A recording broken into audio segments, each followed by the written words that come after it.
Hey everyone, Ryan Manfredi again with Peer Support. Doing another video. This one might be a little longer. I wanted to do a check-in with you guys and encourage you guys to do a check-in for yourself and primarily with your families. Back in 2020, 2021, when COVID was kind of rampant and we were all working quite a bit more. A lot of my videos would say, just kind of say, hang in there, take care of yourselves, have good coping skills, and that's all kind of relevant, or it is still relevant. But I think most of us figured if we could just get through COVID and things get back to semi-normal, maybe the workload would ease up a little bit. I do think, it sounds like the workload's eased up for maybe engineers lately. Um, but I still think if you're working 4 or 5 extra overtimes a month, and so basically you're working half the month, things can get a little stressful either at work or at home. So part of the purpose of this is to encourage you guys to kind of do a self-check on yourself, maybe do a check at home and see how you're doing. And we'll get into some things to look at. Some things to be cautious of with this job. It is a great job, but this job shouldn't just be your life. But when you're working 15 full days out of the month, it can certainly feel like this is your life. And I think most of us feel like coming to work is more comfortable. There's more structure involved. Um, there's less things that we have to worry about with other people because we all kind of take care of our own stuff. And sometimes if there's increased stress and resentment going on at home, going home can feel more like chaos, um, and things out of our control. And that can brew some resentment between you and whoever you're living with, your significant other, your spouse, and kids. So kind of the reason I wanted to review some of this stuff is since it's 2020, was almost 5 years when COVID hit. Um, the stress level at work can sometimes feel like a table vice, where it's just kind of doing a quarter turn every day, just a little bit, and we're maintaining pretty well. And maybe now after almost 5 years, I just check in with yourselves and see how you're doing. Um, if we have good coping skills, we're able to back that vice off a little bit and maintain the workload, maintain the family unity, and a healthy lifestyle outside of work.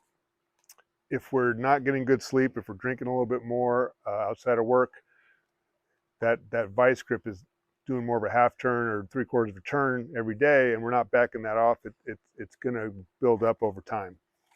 So with this job and the increased workload and the fatigue, and potentially not very good coping skills outside of work to recover, the fear I have is maybe when we're going home, I think a lot of couples or a lot of families now are dual income. So spouse is also working, trying to take care of kids. We're working 24, 48, 72 hours, 96 hours, maybe 5 days out of 7. Each spouse feels like they are doing more than the other, or working harder, or have more conflict, or have more responsibilities. Whatever the issue might be, resentment can really build up fast. Um, and for us, that's why it can sometimes feel more comfortable to come to work and work more. They'll screw it, I'll just go work more overtime, make more money, um, and that'll be that. Also, want to remind you guys that we've had a little bit of an uptick in some bad calls. Obviously, we had the Mayday a couple months ago, and these things seem to go in cycles. And we had a heavy cycle about a month and a half ago. Trying to remember, it's not always the call itself that can be problematic. It's the stuff we're bringing to the call. Life stressors, childhood trauma, fatigue, financial problems, your parents are sick, kids are sick. All that kind of stuff fills your bucket much faster. And then you get that bad call, your bucket tends to overflow. And that's when the irritability, the outbursts, the anger, increased alcohol use can really kick in. So just be aware of some of that stuff. So some of the good coping skills that I've reviewed over the past and I've talked about quite a bit. Try not to constantly work. The mandos are going to happen, especially in the captain rank right now. The mandos are happening quite a bit. Firefighters seem to always be getting mandatory. But if you can back off a little bit on the overtime, or at least pick and choose when your overtimes are working, uh, do the best you can with that stuff to not constantly be at work. Get good sleep at home. Try not to drink on your days off. It's okay to let loose every so often, but if you're drinking every night, you're not getting good sleep at home. So if you're not getting good sleep at work, and you're not getting good sleep at home either, that vise is tightening up much faster. Now you compound that over days, weeks, months, years. If you're, by the time you've been here 8, 9 years, 10 years, 15 years, 20 years, that compounded stress is just, it's hard to maintain and without good coping skills. Try and focus on your relationship at home. Try and remember, if you are married or live with a significant other, go on dates. I know babysitting can be an issue, but try and remember to surprise each other, go on dates, have one-on-one conversations, put the phone down, listen. If your spouse has had a rough day, even though you've probably had a rough day as well, try and listen and just let them get that off their chest. And I'm guessing that they will do the same for you.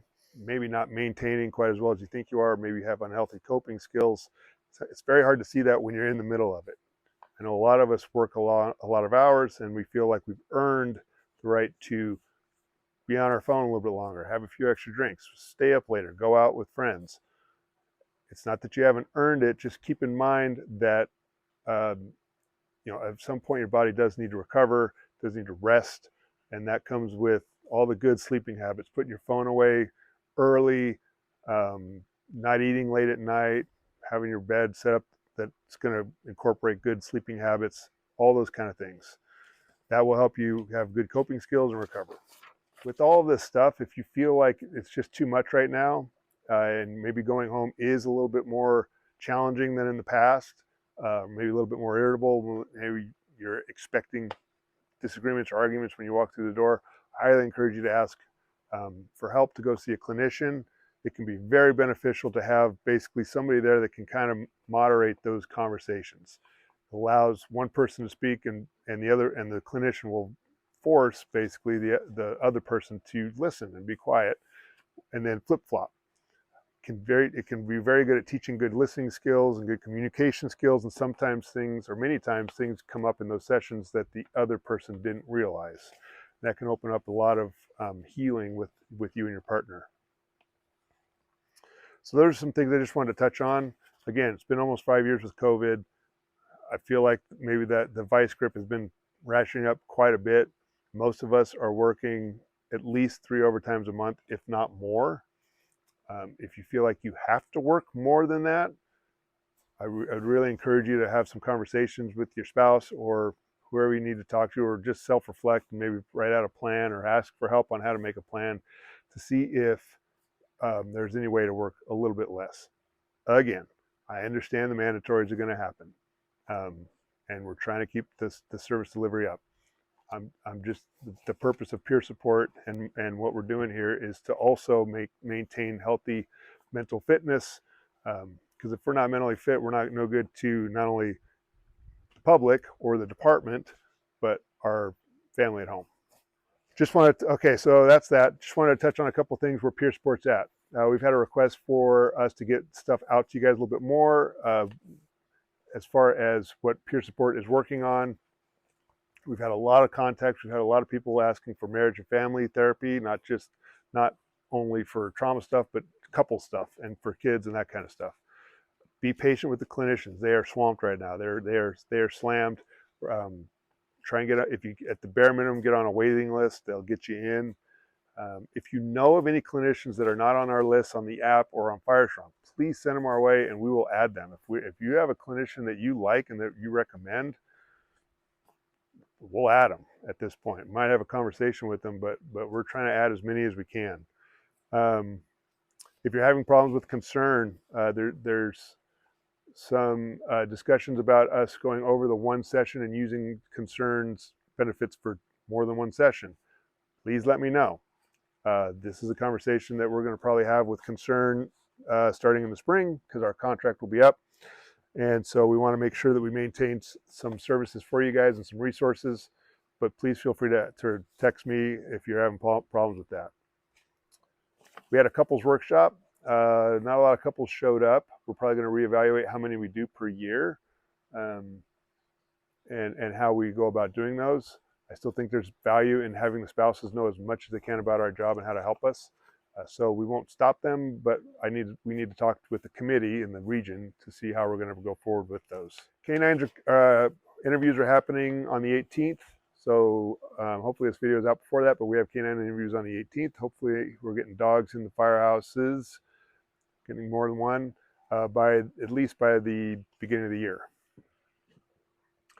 We've also got a basic class coming up at the end of February. I am going to start reaching out to quite a few of you younger guys to try and get you signed up for this class. We want to start getting some younger people in there, a little bit of a succession planning going on, and get you guys involved in the actual pure sport team. So I'll be reaching out to some of you. We had another critical incident debriefing class. We've added 4 more members to that. We will add their names to the list. I think some of them, I would assume some of them have put in for the canine program, so that's good to get more involvement. And then Kevin Snyder, who is our chaplain for the whole county, has had chaplains in kind of a probationary period. They're going to start doing ride-alongs here, hopefully before the end of the year, and get more chaplains available to us.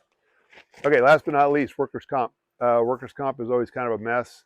PTSD being presumptive now, it should make things easier, but probably it might complicate things a little bit more.